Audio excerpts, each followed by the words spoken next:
Hello guys, how we doing? Welcome back to Three Hammers. It's Luke here. It's Friday, it's half term after today. West Ham won 3-0. 1 foot in the, at least the last 32 probably now. 2 more wins, maybe one more win will probably guarantee you that last 16 and finishing top, which would be incredible. No one would have thought we would have won 3 in a row. When the group come out, I know it looked fairly favourable. I'll never say easy, favourable fixtures. Not in my wildest dreams did I believe West Ham would, win all 3, not concede a goal yet either in Europa League. I'm just so proud. I'm so proud to be a West Ham fan at the moment. We're just a joy to watch. I look forward to every game. We do have a few blippy performances, and it's only a couple this season. But we're just a joy. I love the mentality. I love the work rate. It's a team to be proud of now, West Ham. It really, really is. And it's just in our. It's hard. It's so hard as a West Ham fan because it's in our mentality. It's in our DNA as a West Ham fan, and it's in our song, isn't it? Fade and die. We're always waiting for it to go wrong, or we're due a loss. That's a classic West Ham line. We're due a loss. But this year things are changing. I'm telling you now, in 18 months, nearly 2 years, what David Moyes has done to that football club is more or less like a miracle. It really is. What he's got out of it, just basic, just work hard, do the simple stuff, train hard, get them fit, and buy players that actually want to play for West Ham, and buy into his mantra. And it's working. We're seeing all the signs of it. We're not a light touch anymore. That's the word that always goes around. West Ham tickle their belly. They can get turned over quite easily. Not anymore. We're not that team anymore. We're a really, really, really good outfit. And I'm just so proud to be a West Ham fan at the moment. It's just brilliant. It really, really is. Whoever fills in, whether it's Ogbonna and Zuma, whether it's Dawson and Diop, whoever comes in, he's ready and wants to do a job, wants to work hard. Let's get through the game anyway, guys. I just had to show how proud I am of the boys. Anyway, so Areola in goal. A few changes, obviously the Tottenham game on Sunday, massive game. Can't wait for it. Love that game. Makes me sick. Makes me happy. Makes me angry. It's the game. One of the games I look forward to the most in the season. So yeah, Areola in goal. Diop and Dawson. Wanted to see that. I'm glad it came in. Johnson stayed in. I thought there was rumours that Ashby was going to be starting for a lot of yesterday, but that wasn't the case. But yeah, it was Johnson and Cresswell at fullback, Diop and Dawson, as I say. Rice and Souček, Vlasic, Bowen, Yarmolenko, Lanzini. I was fairly happy with that side. I thought that was capable. The only thing I was concerned about was who's going to be striker. Is it going to be Yarmolenko? Is it going to be Bowen? They was sort of very fluid and rotating around. And, and parts in the first half, it was a little bit frustrating. Let's look at the game, not the actual performance.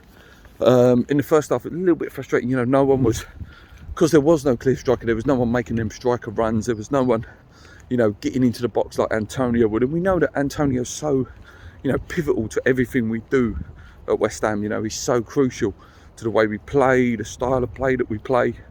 So, yeah, in the first half I was a little bit frustrated. Couple of good chances though. Souček had a good one, and obviously Bowen sort of had that sort of one that hit his leg. He just sort of missed it, didn't he? Which was unlucky from him. He was playing really well though, just so buzzy and busy everywhere. Like I say, we was well in control, but they was definitely dangerous on the counter-attack. That Ito, the Japanese winger, good player, pace, wasn't he? Real pacey, real tricky. Didn't really do much wrong as well. Whenever he was on the ball, he was always making the right decision. He was a bit lucky with the big striker that we're linked with, Onachu. Obviously, Areola, one of the rare mistakes he did make in the game. He sort of come out, didn't he? And it just sort of went wide. He was very unlucky. Didn't impress me that much. I've got to say, I would be more excited to go and buy someone like that winger, that Ito, than Onachu. But yeah, we definitely do need a striker. Even though we won 3-0 last night, it's sort of a bit contradictory.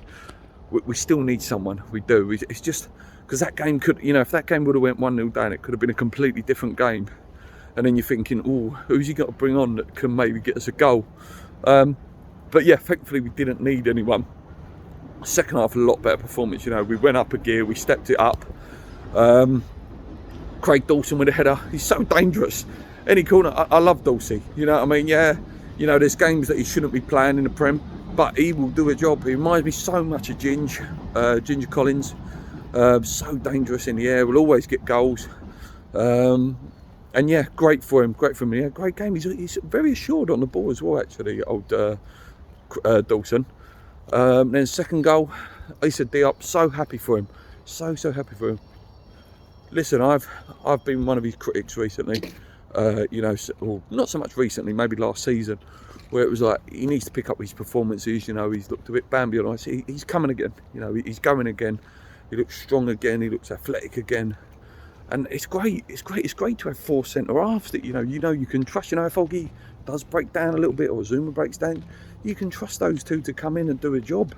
And I'll tell you, Diop will be on his toes very soon, I have to say. And then after that, very on West Ham, obviously Jared Bowen breaks through. A bit lucky actually with a goal, but still, I'm so glad he scored. I love the geezer, I really, really do. And you can tell he's so desperate to score all the time, and he's worked back. Sometimes that may be the thing that, if there's anything if you can criticise it, it's how hard he works. He works too hard sometimes, and then that's when he sometimes pulls the shot, or it goes slightly over. But it's great to see. It's great to see him get a goal. 3-0, amazing. Vlasic could have made it 4. Was a bit unlucky. But after 3-0, we was well in control. He made a few subs, which is good. They got a little bit of rest in. Obviously, took Rice off, took Cresswell off as well. It was good to see the young boy Webster as well come on, which is just brilliant. It's just good to see. I know he only come for a couple of minutes, but he was busy though, wasn't he? Even in a couple of minutes, he won a couple of tackles. He was putting his body about, which is good to see. And hopefully, like I say, we win that next game. Genk away, which I imagine will still be a hard game, because they did show they've got a bit about them. Then he can start blooding in a few of these youngsters, and it's just great to see. And Moyes, this is a guy, who knew of Webster? Be honest, who knew of this guy called Webster? We've heard of Ashby's, we've heard of Baptistes, we've heard of Okie Flex and all stuff like that, who genuinely can put their hand up and say, yeah, I've heard of him. I can genuinely say, look, I didn't know about him. Yeah, the truth is, I read an article yesterday morning from Jack Collinson talking about him, but I didn't have any idea that he was anywhere close to, getting on the bench or being in the team. But it's just great. It's great to see another one coming through, and hopefully, we can progress, because Moyes will play you. If you do what he says, Moyes will play you. Yeah, so that's it, guys. A great 3-0 win. And as I say, the thing that impressed me the most, that most of you would have seen Bowen's interview, they Carlton Co asked him, who don't you want, if you get through, who don't you want? And it's the way Bowen flipped the question, and it just says what the mentality is in the club at the minute.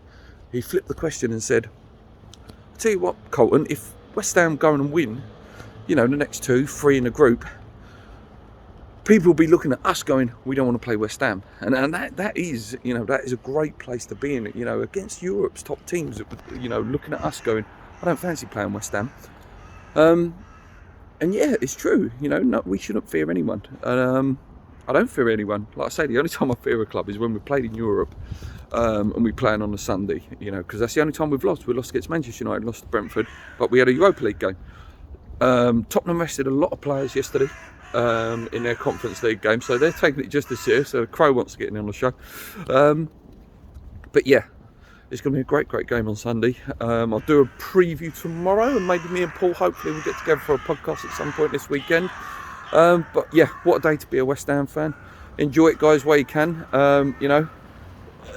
We are a real team now. Do you know what I mean? We are massive, as they say. I can't wait for the next game. Keep the games coming. Obviously, Man City next week as well. Another huge game. Yeah, just loads of games coming thick and fast. But it's good, because when you're in good form, you can, string a really good run together. Or if you do go on a bad run, you can get yourself out of it quick, because there's always a game coming quick and fast. Yeah, I'm going to leave it there, guys, because I've rambled on a lot today, and people are looking at me like, who's this weirdo with his phone walking around Canning Town? Until next time, guys, until tomorrow, come on, you ones, keep believing. Listen, walking work, chest out, puffed out. It's great to be a hammer at the minute. Let's go.